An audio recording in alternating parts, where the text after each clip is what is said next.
얼마 전까지만 해도 자 러시아에서 이제 비트코인을 금지해야 된다 막 이런 얘기들이 많았는데 그 푸틴은 안 한다 그랬죠. 네네. 홍차 먹고 싶으면 너희들 한번 떠들어봐. 그렇지. 라고 얘기했었는데 러시아 재무장관이 은행을 통한 암호화폐 거래에 대해서는 합법화에 대해서 시사를 하고 있어요.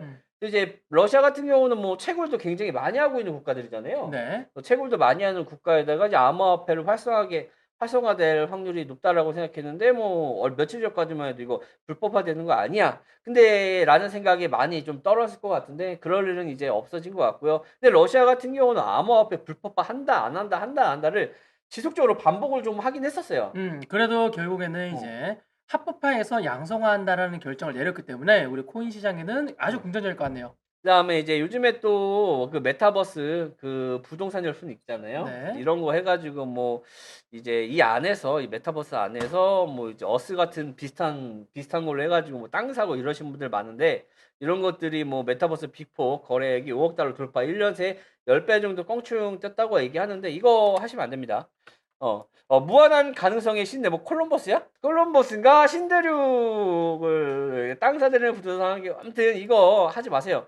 이거 다들 아시겠지만 전 세계에서 가장 큰 어플이 있어요. 거기서도 이거를 현금화하는 과정에서 현금화가 안 됩니다. 잘. 되긴 되는데 겁나 안 돼요. 그렇죠. 잘 안 팔려요. 그렇기 때문에 혹시라도 내가 현실에서 땅을 사지 못하기 때문에 이제 인터넷 이제 부동산 사 놓으면 돈이 되지 않을까라는 생각이 사시는 분들 있잖아요.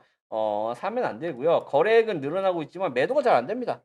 다들 아실 거예요. 매도가 잘 안 되고 이거를 현금화하는데 굉장히 어려워요. 맞습니다. 그렇기 때문에 절대 안 하시는 걸 추천드리고 뭐 과거에도 이거에 대해서 말씀을 드렸잖아요. 맞아요. 그게 어떻게 말씀드렸었냐면 메타버스라는 게 사실상 네. 유행이에요. 메타버스도 옛날에 막 엑시가 유명했다, 뭐가 유명했다, 막 크립토 키티가 유명했다는 그런 것처럼 했죠. 그 당시에 무조건 유행하는 했죠. 애들은 거래량이 많고 많이 가격적으로 오르지만 결국엔 얘네들 단순한 게임이거든요. 유행 지나고 더 좋은 애들이 나오면 사장돼요. 맞아요. 그러면 여러분들은 이제 현금화하지도 못하고 돈만 날리고 여러분들이 폰지 사기에 있는 중간에 들어간 피해자가 될 가능성이 너무나 높기 때문에 이런 땅은 절대 안 사시는 걸 추천드리겠습니다. 사실 지금은 어디에 투자를 하는 것보단 시장의 흐름을 조금 더 지켜보는 게 좀 좋지 않을까라는 생각이 들어요. 뭐 이제 부동산, 뭐 현실 부동산도 마찬가지고 뭐 주가도 마찬가지고 전체적으로 경제가 지금 어떻게 돌아갈지 지금 갈팡질팡이거든요. 네. 각 중앙은행들도 그렇고 뭐 FMC도 그렇고 이제 정확하게 이게 지금 세상 흐름이 어떻게 돌아갈지 잘 지금 갈팡질팡입니다. 그러니까 경제가 지금 생각보다 이제 잘 돌아가지 않고 삐걱삐걱하고 있단 말이에요. 그래서 지금은 차라리 뭐 이런 뭐 신규 뭐 메타버스 뭐 NFT 이런 걸 투자하는 것보다는 전체적인 흐름을 조금 더 지켜보는 게 좀 안전하지 않을까라는 생각이 들어요. 항상 드리는 말씀이지만 투자는 필수고 뭐 적금, 예금은 선택이지만 그 필수인 투자를 할 때도 타이밍이 항상 존재한다라는 그죠. 말씀을 드리고 싶어요. 내가 장기적으로 길게 볼 거면 상관이 없지만 내가 샀을 때 조정받고 떨어지고 하면 힘들잖아요. 그렇기 때문에 추세가 돌아서는 또 경제가 확실하게 돌아서는 타점을 보고 우리가 투자하는 타이밍을 잡는 게 가장 좋지 않을까라는 생각이 들어요. 뭐 대신 뭐 나는 뭐 한 달에 뭐 몇십만 원씩 꾸준히 모아 사겠다 이런 분들은 뭐 상관없지만 뭐 한 번에 큰 돈을 들어가실 분들 같은 경우는 타이밍을 보는 게 좋지 않을까라는 생각이 들어요. 항상 말씀드리지만 투자에는요 매도만 있는 줄 알아요. 근데 사실 기다리는 것도 하나의 방식이거든요. 맞아요. 매매할 때 우리가 항상 매수 버튼과 매도 버튼만 있는 게 아니라 기다리는 버튼도 항상 존재한다라는 걸 인지했으면 좋겠습니다. 그래서 내가 돈을 들고서 기다리는 시간이 길수록 돈을 더 벌 확률이 굉장히 높다. 왜? 기다릴 수 있다라는 거는 내 자신을 컨트롤할 수 있는 거고 그만큼 타이밍을 볼 수 있다라는 거기 때문에 기다리는 것 또한 투자의 하나의 방법이다라고 생각을 하시면 좋을 것 같아요. 뭐 기다리는 동안 펀딩비 받는 것도 괜찮고요. 김치 프리미엄 받는 먹는 것도 것도 괜찮고 방식이고. 여러 가지 또 방법이 있기 때문에 너무 지겹거나 이러지 않았으면 좋겠습니다. 자, 그리고 미 하의원들이 소액의 암호화폐 결제를 면세로 하는 법안을 제출했습니다. 이건 엄청나게 아주 긍정적인 거죠? 엄청난 거죠. 아니 암호화폐를 결제를 하면 면세를 한다? 그렇죠. 뭐 해외여행 가는 건가요? 국내 뭐 미국에 계신 분들이 소액 뭐 담배 결제할 때 이게 세금이 없다. 엄청 좋은 거죠. 미 하의원들은 3일 소액의 암호화폐 결제를 면세로 하는 초당파 법안을 다시 제출했다라고 나왔습니다. 네. 그러니까 과거에도 제출했었나 봐요.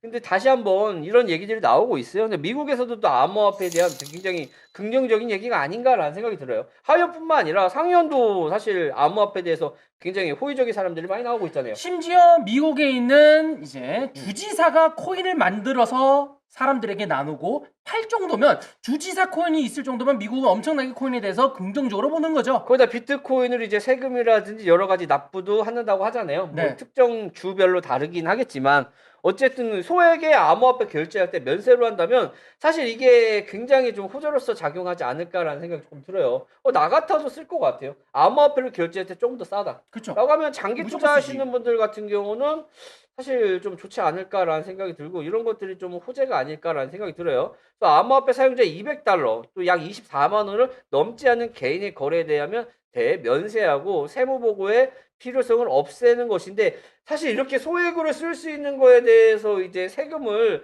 좀 면제해 준다면 진짜 이거는 획기적이지 않을까? 솔직히 24만 원이면 네. 그냥 간단한 옷이라든지 밥 먹는 거다든지 이런 기본적인 생활에 대한 게 전부 다 면세되는 거기 때문에 엄청나게 우리 생활에 밀접한 거기 때문에 맞아요. 미국이 됐으면 아마 우리나라도 되지 않을까 싶어서 음. 미국이 좀 됐으면 좋겠습니다. 미국 SEC 위원 암호화폐 규제 가시화되고 있지만 이제 올해는 도입은 힘들 거다라는 내용들이 나오고 있는데 이게 조금 안타까운 것 같아요. 이거는 그러니까 규제가 빨리 나와야 그 현물 ETF가 승인이 날 거라고 저는 개인적으로 생각을 하고 있거든요. 네. 근데 이제 암호화폐 규제가 가시화는 되고 있지만 올해는 도입이 안 된다라고 얘기하는 건 좀 더 딜레이 되는 거잖아요. 그렇죠. 이런 부분들은 조금 안타깝습니다. 규제가 빨리 나와야 현물 ETF도 나오고 시장에도 활성화가 될 텐데 어쨌든 간에 뭐 나올지 안 나올지는 모르겠지만 열심히 지금 암호화폐 규제에 대해서는 연구를 하고 있으니까 조금만 더 기다려 보면 될 것 같고 SEC에서 현물 승인을 내주려면 아무래도 규제가 관건이지 않을까라는 생각이 드네요.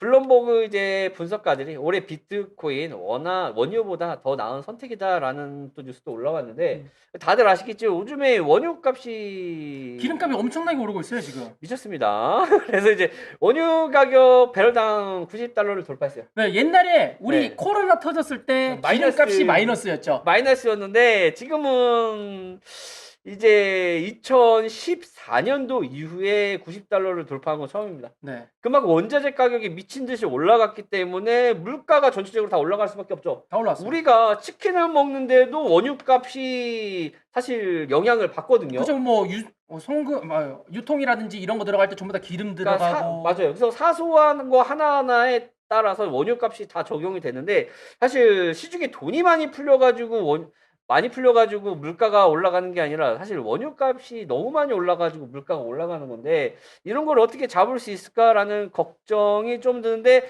홍남기 형이 못 잡겠대요. 왜? 좀 잡아야 될 거 아니야 네, 이거? 우리나라뿐만 아니라 전 세계적으로 문제가 되기 때문에 아니 바이든도 못 잡는 걸 우리나라가 어떻게 잡겠습니까? 그건 맞죠. 근데 이제 원유 폭등의 이유 중에 하나가 또 이제 미국이 또 이제 중동에서 철수하면서 그런 영향도 좀 있거든요. 어쨌든 간에 원유 너무 많이 올랐죠. 너무 많이 올랐고 제가 생각해도 비트코인 투자가 훨씬 낫다라고 생각을 합니다. 원유는 고점, 비트는 저점. 그렇죠. 아마 집에다가 원유 쌓아놔야 되나? 라는 생각이 듭니다.